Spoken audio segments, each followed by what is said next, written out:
Señor presidente de la Corte Suprema de Justicia, Haroldo Brito Cruz, señoras y señores ministros y señora fiscala de la Corte Suprema, señores expresidentes y exministros de la Corte Suprema, señores y señores ministros del Tribunal Constitucional,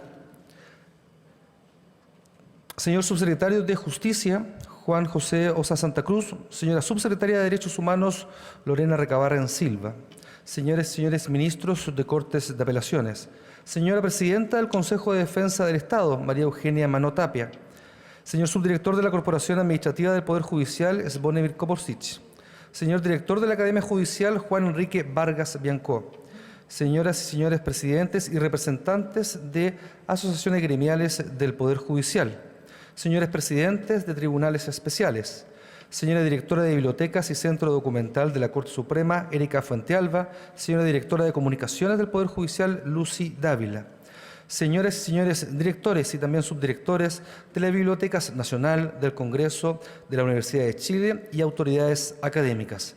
Saludamos especialmente a las señoras y señores autores del libro, Leonel Echeverri, Milton Juica, Carlos Fontaura, Pilar Maturana y Francisco Zúñiga, y en especial, pero a la distancia, a Javier Barrientos, que es autor pero que no reside en nuestro país.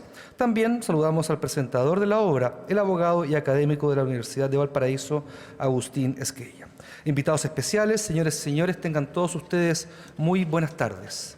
Nos congrega hoy una ocasión especial, la presentación de un libro que en 5 capítulos da cuenta de los testimonios de 100 años de rendición de cuentas del Poder Judicial. Ocasión singular, puesto que la tradición que ya se hizo rito y costumbre en esta institución es sin duda precursora y sólida práctica de transparencia legada a más de un siglo que merece destacarse y también celebrarse. Desde el 1 de marzo de 1919 se realiza este ejercicio de transparencia y vocación de responsabilidad ante la ciudadanía.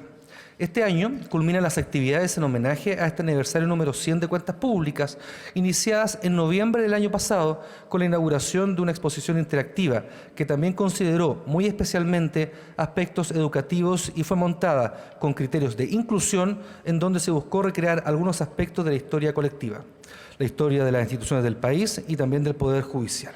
El público que habitualmente acude a Palacio de Tribunales de Justicia tuvo la oportunidad de recorrerla durante varios meses.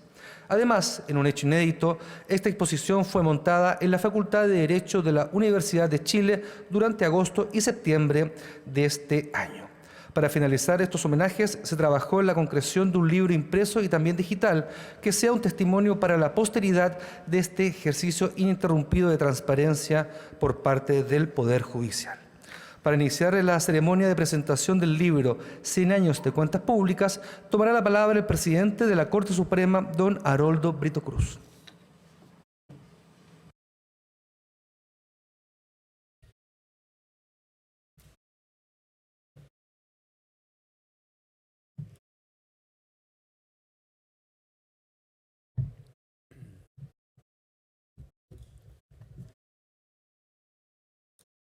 Al saludarlos quiero compartir con ustedes que seguramente esta es una de las actividades más gratas que me ha correspondido ejecutar. Ha sido un trabajo muy atractivo. Adelanto desde ya que hemos contado con una colaboración valiosísima y nos hace enfrentar esta presentación con muchísima tranquilidad. Cumplir 100 años representa una oportunidad valiosa para mirar en retrospectiva y proyección lo que una institución ha hecho o lo que ha debido hacer.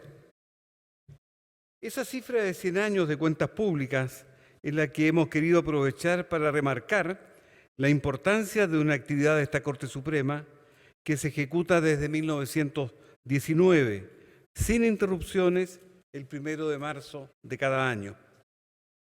Tal deber republicano fue establecido por el artículo 2 de la Ley 3.390 de 1918 y se ha mantenido sin grandes variaciones en el artículo 102 del Código Orgánico de Tribunales de 1943. Primero, dentro del contexto institucional de la Constitución Política de 1925, y luego en el contexto de la Constitución de 1980, actualmente vigente. La idea fundamental que nos orienta en esta celebración es descubrir y relevar el real sentido e importancia de estas cuentas públicas, que como acto emitido en forma consistente por este poder del Estado es claramente contributivo al devenir de la República. La cuenta pública se suele vincular a la idea de un informe que de manera importante contiene datos y estadísticas de diversa índole relativas al desempeño de la institución y a su orgánica.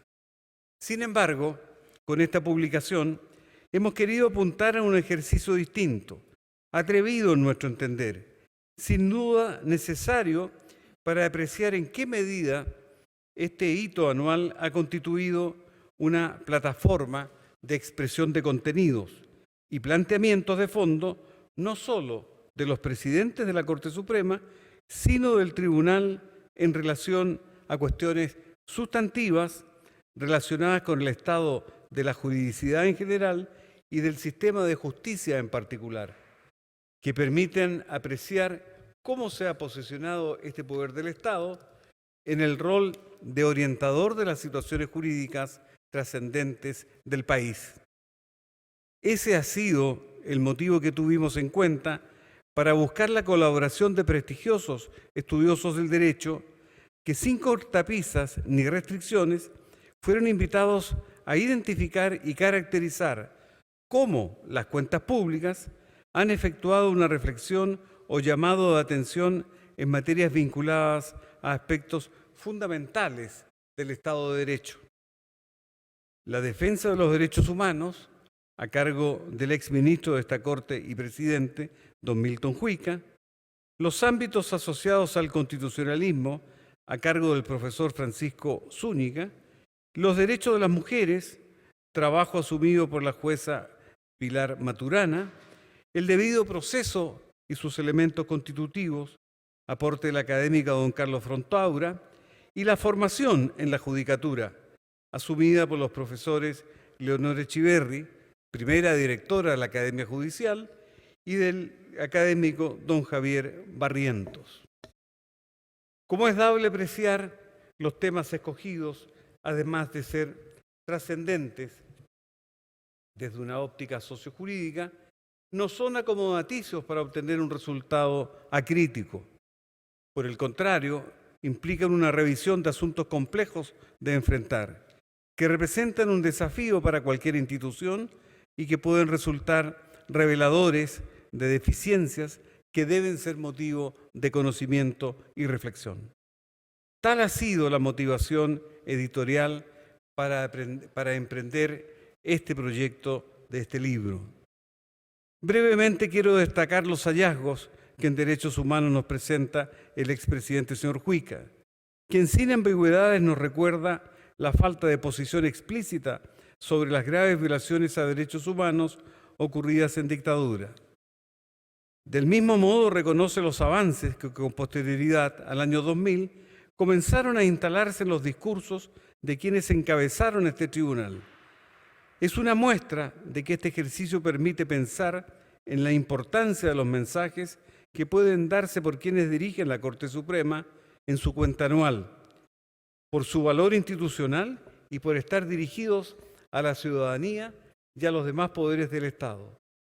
Otro tanto se aprecia en el aporte del profesor Zúñiga, quien advierte que las cuentas públicas de esta Corte muestran un tono republicano y sólida cultura constitucional a comienzos del siglo pasado, que luego ceden ante una clara preocupación por los cambios sociales e institucionales de la segunda mitad del siglo XX, seguido de una contraposición entre el silencio posterior al quiebre institucional de 1973 y el que denomina ajuste de cuentas, que se ha dado con cierta lentitud con el retorno a la democracia.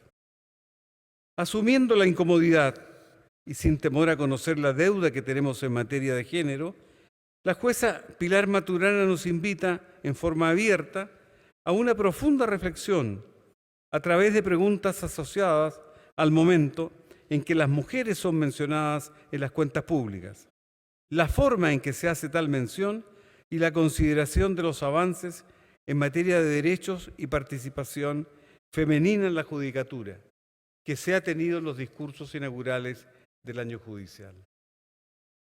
Por su parte, el profesor Frontaura pone a prueba el nivel de profundidad que con tales discursos han tratado aspectos vitales que alimentan el debido proceso, como la oportunidad, accesibilidad, imparcialidad, transparencia, formalidad y formalismo para una administración de justicia pronta, eficaz y justa. Finalmente, reconociendo que la formación de los jueces es uno de los pilares fundamentales de un sistema de justicia moderno, pedimos a doña Leonor Echeverri y al profesor Javier Barrientos la revisión de la manera en que las cuentas públicas emitidas por esta Corte recogieron la idea de formación especializada y de perfeccionamiento de los integrantes del Poder Judicial, advirtiendo un paso desde una visión propia de una cultura tradicional a otra, más ligada con un Estado constitucional de derecho. Como podemos advertir, nos propusimos estudiar las cuentas anuales del Poder Judicial desde una perspectiva sustantiva. Nos pareció también que este trabajo debía encomendarse a académicos ajenos a la judicatura para descartar toda relación funcionaria. No caben dudas que actualmente este deber legal de rendir cuenta pública es además coherente con el atributo de transparencia que inspira todos los actos del Estado, al tiempo que es una ocasión de particular importancia para que la Corte formule planteamientos que conduzcan a superar lo puramente informativo o estadístico. En verdad, creo que esta práctica centenaria debe hacernos sentir muy orgullosos, pues antecede con creces a la exigencia de publicidad impuesta actualmente por la Constitución, adelantándose a la norma y a lo que hoy es una práctica constante y generalizada. Agradezco muy sinceramente a cada una de las personas que participaron en este valioso trabajo, a los investigadores Milton Juica, Francisco Zúñiga, Pilar Maturana, Carlos Frontaura, Leonor Echeverri y Javier Barrientos, al editor general del trabajo, don Eduardo Aldunate, y a don Agustín Esquella, que nos presentará esta obra, quienes asumieron generosamente, con inestimable entusiasmo y dedicación, este encargo que nos atrevimos a hacer. Muchísimas gracias.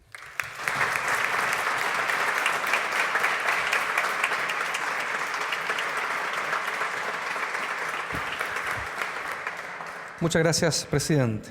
A continuación, Agustín Esquella Narducci, doctor en Derecho, profesor de Filosofía en la Universidad de Valparaíso y Premio Nacional de Humanidades y Ciencias Sociales en el año 2009, presentará el libro. Señor presidente de la Corte, señores ministros,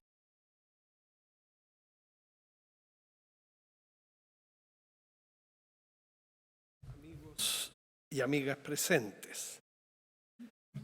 El libro que tengo hoy el honor de presentar, como ha sido anticipado, trata de las cuentas que han dado los presidentes de la Corte Suprema desde que se estableció la obligación de hacerlo por una antigua ley de 1918. Dichas cuentas son un acto protocolar sin duda, aunque progresivamente han ido siendo algo más e incluso mucho más que un simple acto protocolar.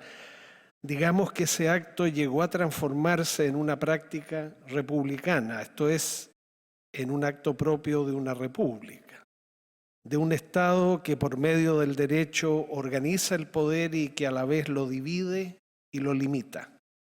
Todo poder, sea político, judicial, económico, militar o de cualquier otro orden, tiene siempre la capacidad de causar daño a las personas. Y de allí entonces la necesidad de domesticar el poder, tal como se hace con las mascotas del mundo animal no humano que podrían perjudicarnos. Una república organiza, distribuye y a la par limita el poder, fraccionándolo en varios y distintos poderes, cada cual con su autonomía y competencias propias, lo cual no excluye la necesaria coordinación entre ellos, Pero además de hacer todo eso, una república pone a trabajar a los poderes del Estado por el bien común o general del país de que se trate, y no por el beneficio particular o privado de quienes detentan el poder. Tal es el corazón de una república, ser o tratarse precisamente de la cosa pública, de aquello que es de todos y no solo de un grupo y ni siquiera de la mayoría. En tal sentido, la república es siempre virtuosa, o cuando menos exige hombres y mujeres virtuosos. Ser o declararse republicano equivale a reconocerse amigo del bien colectivo antes que de los propios intereses y expectativas. Pero república, como tantas otras palabras que reputamos importantes, es un término que se ha devaluado con el correr del tiempo. Y lo habitual es que se lo utilice solo con ocasión de ciertos actos de tipo preferentemente protocolar. Así, por ejemplo, todos los años se destaca el carácter republicano del mensaje que el presidente de la República da ante el Congreso Pleno, del juramento de los ministros al asumir sus cargos, o el que tiene incluso el funeral de un ex jefe de Estado. Reconocido y dicho lo cual, es preciso, por tanto, superar ese uso común de las palabras república y republicano y retomar su sentido originario. Para ser una auténtica república se requiere bastante más que declararlo así en la Constitución política, y mucho más que llevar a cabo ciertos actos dotados de una particular solemnidad. Lo que se requiere son instituciones públicas que trabajen efectivamente para lo público, por aquello que es común, por lo que es o constituye aspiración de todos. Por eso, en definitiva, que se designa con la palabra justicia. Y justicia no solo como uno de los fines del derecho, sino en el sentido más amplio de una sociedad justa, aquella que viene pidiéndose a gritos desde el pasado mes de octubre de este año. Una sociedad de libertades, es cierto, pero una en la que también hayan desaparecido o a lo menos atenuado sensiblemente las desigualdades en las condiciones materiales de vida de las personas y sus familias, en la titularidad y ejercicio de sus derechos, en el acceso a la administración de justicia. Y todo eso en nombre de la común dignidad que nos reconocemos intersubjetivamente los individuos de la especie humana. Nada puede ser más común que la común dignidad de la especie humana y de cada individuo en particular. Dignidad como el parejo valor de todos, y como exigencia de ser tratados como fines y no como medios al servicio de los fines que otros se hubieran propuesto. Nadie es más que nadie, dice un viejo proverbio de Castilla, de manera que ahora en palabras de Antonio Machado, por mucho que alguien valga, nunca tendrá valor más alto que el de ser hombre. Hombre o mujer, desde luego, o sea, miembro de la especie humana. La peor desigualdad imaginable sería una desigualdad en dignidad. Por tanto, seamos quienes seamos, debemos tratar a los demás, sean ellos quienes sean, como si fuéramos la misma persona, lo cual requiere de imaginación, sin duda, pero también de simpatía humana, de una universalización del sentir, de eso que Kant llamaba amabilidad moral que ata los corazones de los hombres. ¿Saben ustedes cuántos significados tiene la palabra cuenta? Nada menos que 19. Así de ricas y complicadas pueden ser las palabras, parecidas a pequeños cofres que una vez retirada la cubierta muestran toda su opulencia. Pero quedémonos claro con uno solo de esos significados, el de rendir cuenta o dar cuenta, el de explicar y a la vez justificar lo que se hace o ha hecho, en este caso el ejercicio de la función jurisdiccional, y de llevar a cabo esa acción de manera pública, esto es de cara al público, delante de todos, quedando por tanto sujeto quien rinde la cuenta al escrutinio y eventual crítica de todos. Un poder que no diera cuenta, que no rindiera cuenta, sería un poder opaco, impenetrable, un poder que no se autoexamina y que tampoco se deja examinar. Siempre con algo inevitablemente protocolar, la cuenta anual del presidente de la Corte Suprema debería ir cediendo en ese carácter e innovando y mejorando en los asuntos de fondo y en la manera de comunicar estos no solo a los otros poderes del Estado, sino a los propios integrantes del Poder Judicial y al conjunto de la sociedad. Algo que viene ya ocurriendo gradualmente en el curso de los últimos años y que, según muestra el libro que hoy se presenta, estuvo también en las cuentas de algunos presidentes del pasado, a veces de manera leve, episódica, pero que tuvo la virtud de insinuar nuevos rumbos a un relato anual que debe ser siempre serio, austero, formal, aunque no por ello desprovisto de vitalidad, de convicciones, de pasión incluso, puesto que, me pregunto, ¿se puede ejercer la función jurisdiccional sin vitalidad, sin convicciones, sin pasión? La pasión que produce ser llamado a resolver acerca de lo que es justo en un caso o situación particular determinada. Hasta algo de humor podría pedírsele a ese relato que es toda cuenta. El virtuoso humor con que deben ser tratadas las cosas más serias de la vida. Pero, como bien sabemos, hay otra manera por medio de la cual el Poder Judicial y los jueces dan cuenta de sus actos. Una práctica para ellos cotidiana, incesante, y que consiste en la necesidad de fundamentar sus decisiones más importantes en cada uno de los casos de que conocen. A eso se llama, lo sabemos bien, razonamiento judicial o argumentación judicial, y donde razonamiento alude al deber de todo juez de formarse razones a propósito de lo que decide, y donde argumentación refiere al acto de aducir tales razones, de expresarlas, de modo que cualquiera pueda conocerlas. Por tanto, no es exactamente lo mismo razonar que argumentar. No es lo mismo formarse razones a favor de algo que exponer esas razones, aunque en el caso de los jueces se trata de dos operaciones igualmente obligatorias, inseparables. Ante los jueces, bien lo saben los aquí presentes, hay varias audiencias atentas a sus decisiones. Para empezar, las partes o interesados en el asunto de que se trate, los abogados de esta, los tribunales superiores que pueden revisar esas decisiones, la comunidad que forman los operadores jurídicos de distintas profesiones y, claro, los medios de comunicación y la sociedad en su conjunto, cada vez que el asunto sometido a decisión judicial tenga una particular relevancia. Los jueces son, ante todo, autoridades que toman decisiones, una tras otra, a veces de mero trámite, otras más sustantivas, pero siempre vinculantes.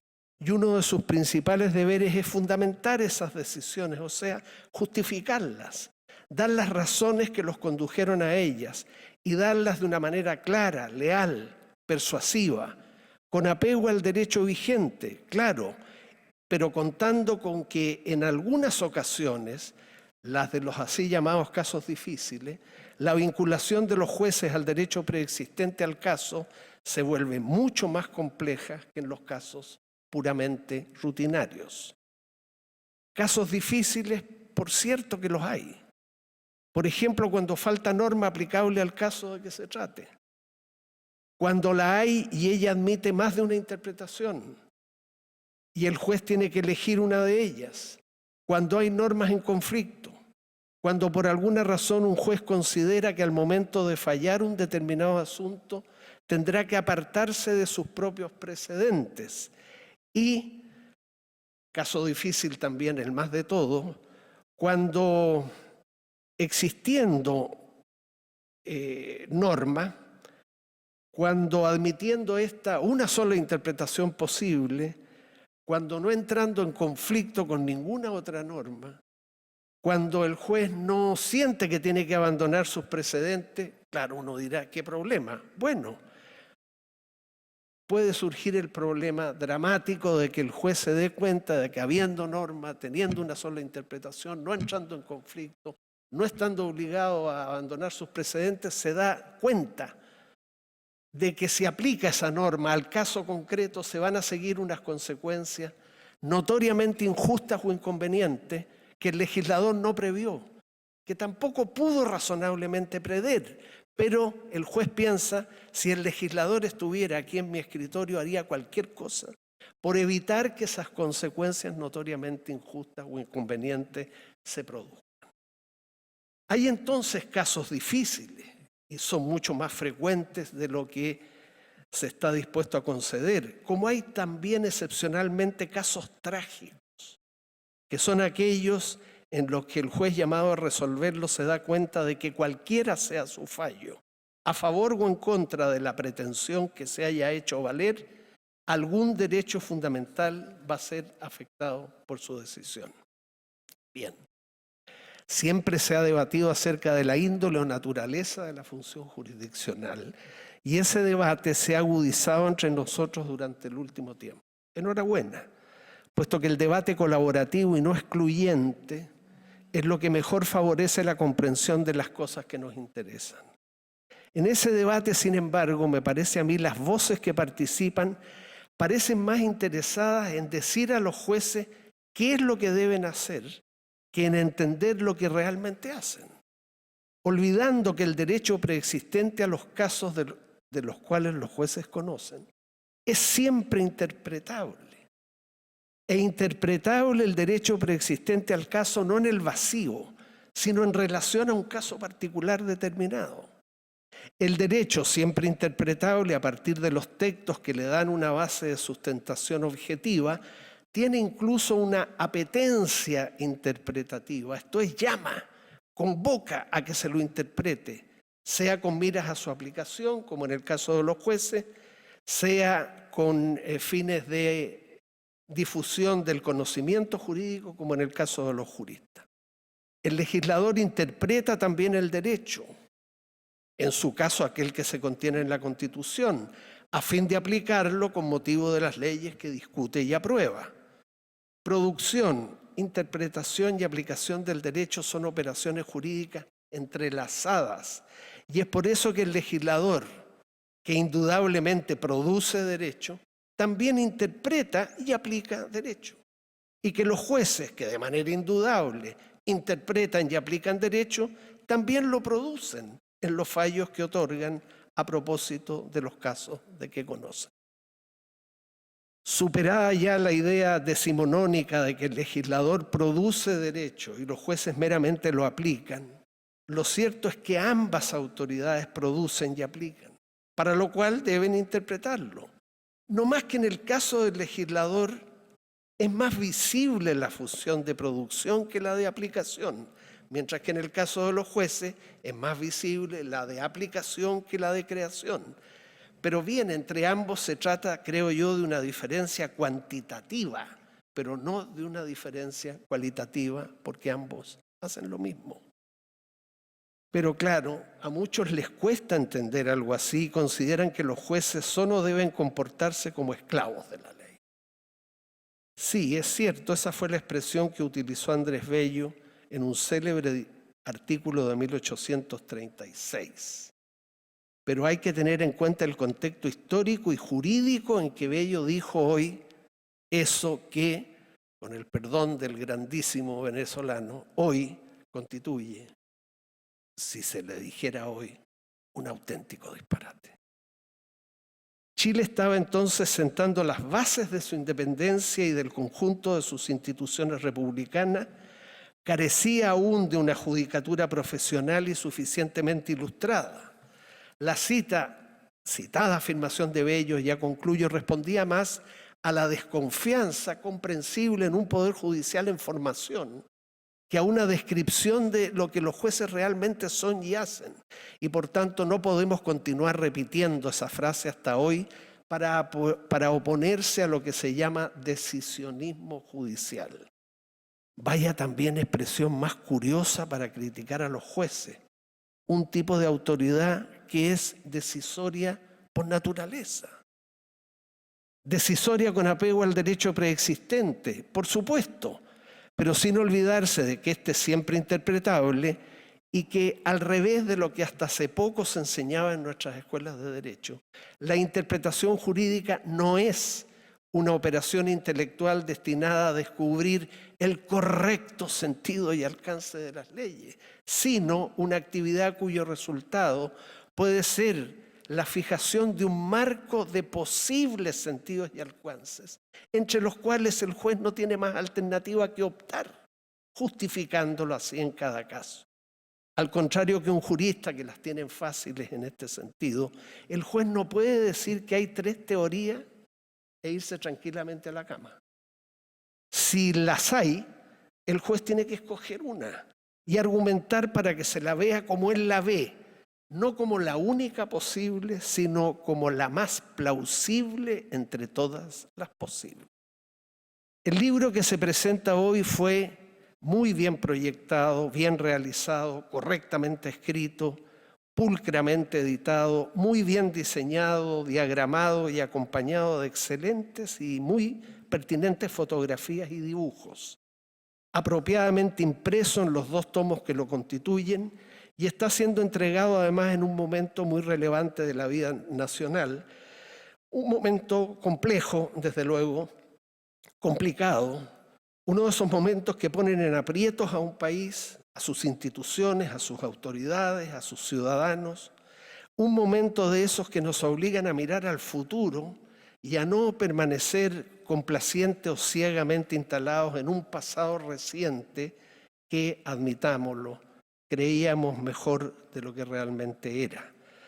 La crisis del país, me parece a mí, era antes de carencias que de expectativas, y de carencias en relación con bienes básicos que se reclaman en nombre de una categoría de derechos fundamentales, los derechos sociales, que tienen que ver con la atención sanitaria, la educación, los ingresos por el trabajo, la vivienda y una previsión oportuna y justa. Unos derechos minusvalorados por la Constitución de 1980, desatendidos largo tiempo después por el legislador, y que fallos de esta Corte Suprema han debido reconocer y defender últimamente, desde hace algún tiempo, en el marco de ese desdén que tuvo por los derechos sociales la Constitución del 80 y en el marco de esa desidia legislativa, exponiéndose los jueces que han actuado así a la acusación, basta ya de decisionismo judicial. Un juez que decide, para eso está. Bien, unos derechos, y continúa hablando un poco de los derechos sociales, que algunos consideran propios solo de políticas públicas, sin adjudicarles un lugar en la Constitución, como si se tratara de unos derechos fundamentales de inferior jerarquía que la que se le concede a los derechos personales y a los derechos políticos, en circunstancia de que la causa de los derechos fundamentales es una sola.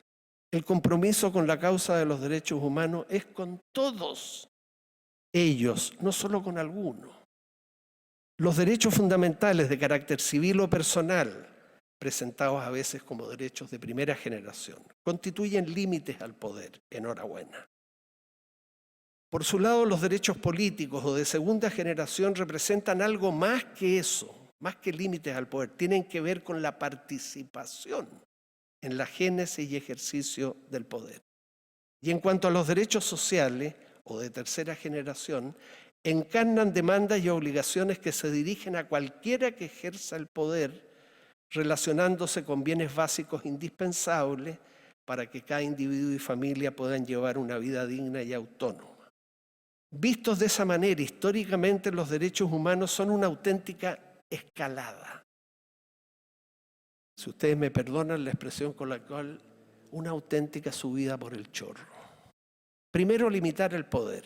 Después, miren, no basta, hay que participar en el poder. Tercera escalada, miren, ni siquiera basta con participar en el poder. Cualquiera que esté en el poder va a tener que hacer esto o lo otro. Así son, esos son históricamente, y no sacamos nada con cerrar los ojos y creer que los derechos humanos se remiten solo a aquellas ideologías que cada uno de nosotros tiene y que le dan sustento. La primera generación de derechos tiene una inspiración liberal, enhorabuena.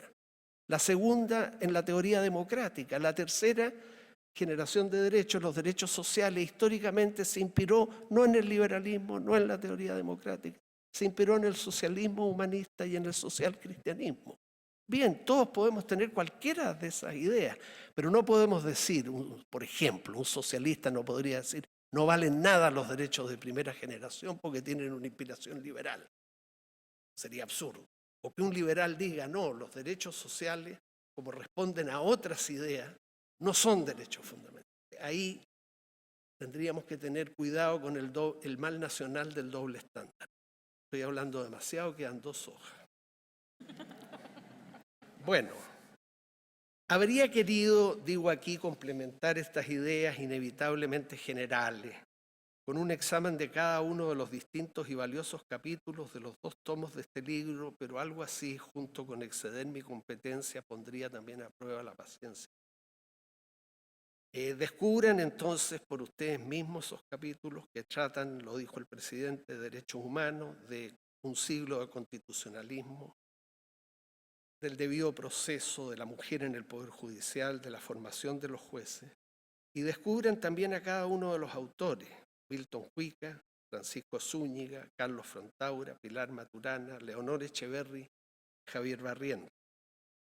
¿Cómo fue vista cada una de esas materias por las cuentas de los distintos presidentes de la Corte a lo largo de 100 años? Bueno, de eso trata este libro, hecho con mentalidad de juristas y con rigor de historiador. Lástima que no esté aquí Javier para felicitarlo especialmente. El libro incluye también una presentación del actual presidente de la Corte. Todos esos textos no son solo descriptivos, son también críticos y autocríticos. No responden a un ejercicio de autocomplacencia, otro de los males nacionales que acaba costando muy caro, sino a un espíritu de genuino y minucioso autoexamen.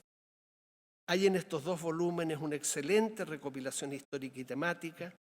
Posiblemente nadie va a leer estos 2 volúmenes página tras página como hacemos, por ejemplo, con una novela. No. Lo que se hará es ir primero al tema que más nos interesa o que nos interpreta para pasar luego al siguiente. Así es como se manejan y leen los libros de este tipo, un poco a salto de mata, pero a fin de cuentas terminan leyéndoselos o revisándoselos al menos por completo. Bien, yo los invito, si hace falta, a leer este libro porque es leyendo que se llega a saber y sobre todo porque leyendo se aprende a dudar, según decía Roberto Bolaño. Saber y dudar, entonces, porque dudamos, sabemos, y porque sabemos, seguimos dudando. La filosofía es también una actividad destinada no a salir de dudas, sino a entrar en ellas. La propia existencia humana en sí misma es una gran duda, una continua vacilación. Pero esa duda y esa vacilación, lejos de desalentarnos o de inmovilizarnos, nos invita a movernos, a comportarnos a la vez como hombres de pensamiento y de acción.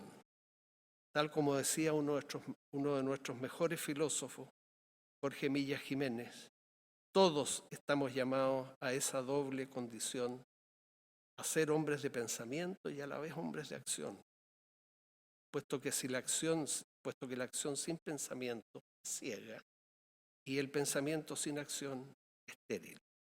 Bien, gracias por vuestra paciencia y por haberme dado la oportunidad de sumarme a la producción y difusión de este libro. Un libro siempre es motivo de celebración e incluso la muy secundaria figura del que solo lo presenta permite que éste se sienta parte de la celebración.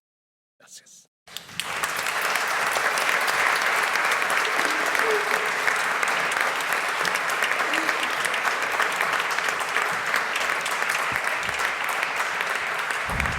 Agradecemos la presentación de don Agustín Esquella.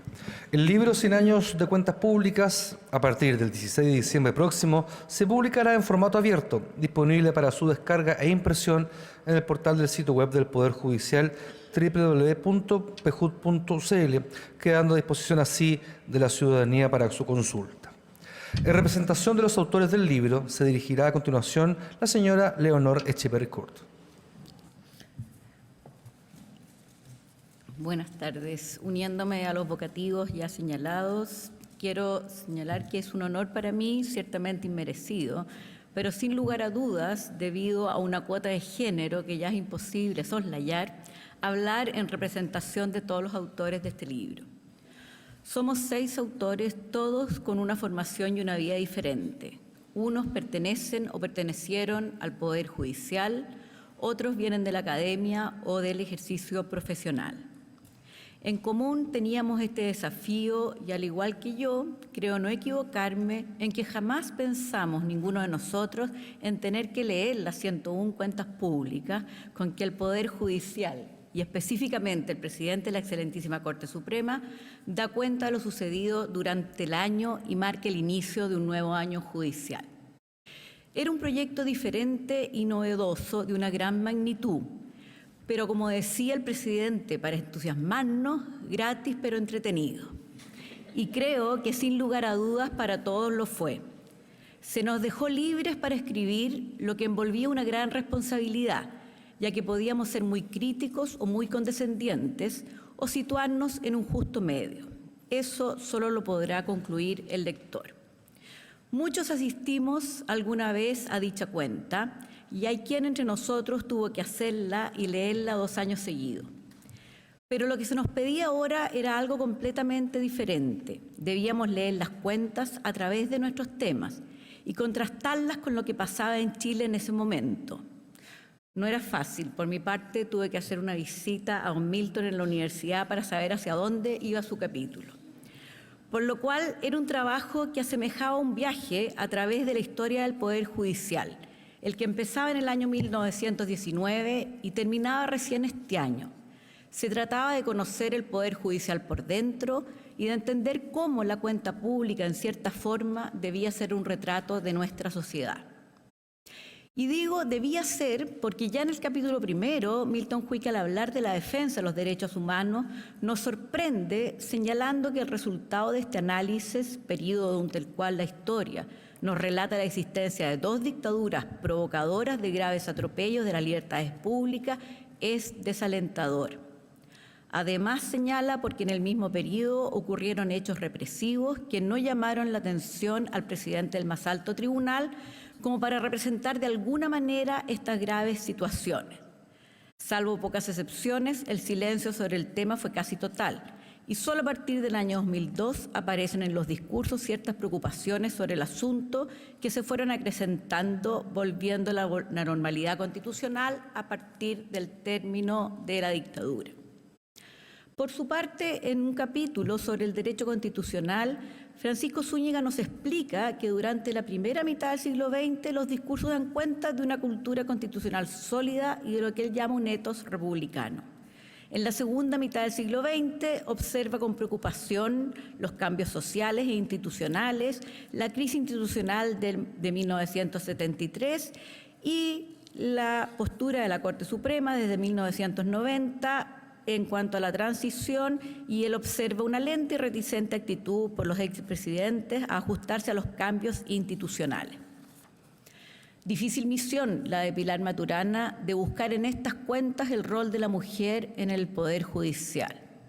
Estoy segura, aún sin haber leído su capítulo, que debieron pasar a lo menos la mayoría de las cuentas del siglo XX sin que se hayan referido a ellas como integrantes de este poder del Estado.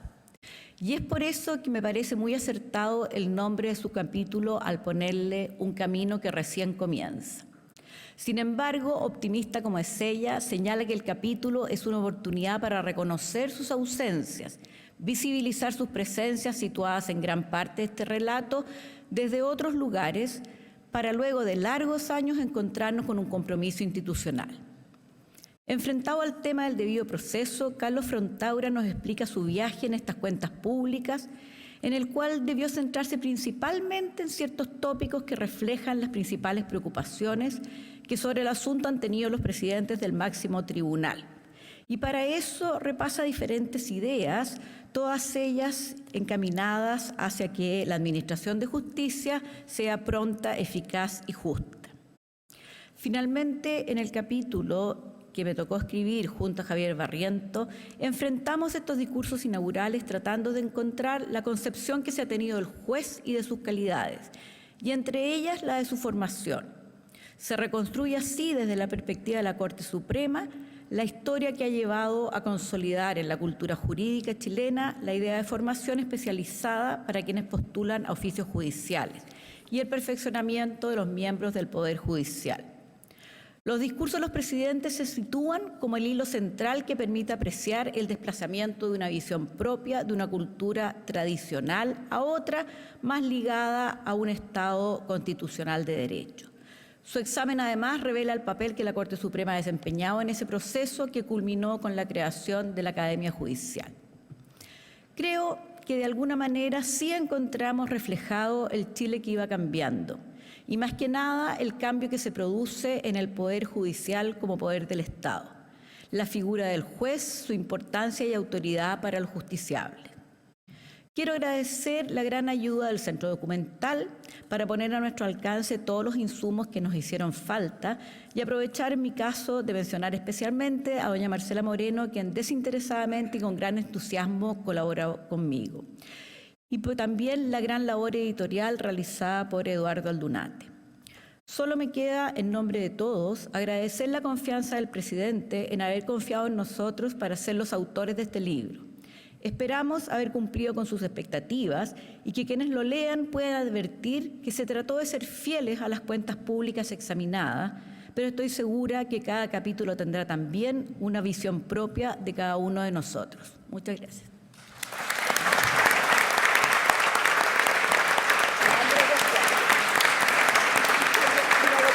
Muchas gracias, Leonor Echeverri. Para finalizar esta ceremonia, el presidente Brito obsequiará algunos ejemplares de libros. Invito a pasar adelante de la mesa, en primer lugar, a los autores: Leonor Echeverri, Milton Juica, Carlos Fontaura, Pilar Maturana y Francisco Zúñiga, y también, por favor, al abogado y académico presentador del libro, don Agustín Esquella.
Un fuerte aplauso, por favor. Tomaremos una foto oficial del presidente con los autores, por favor.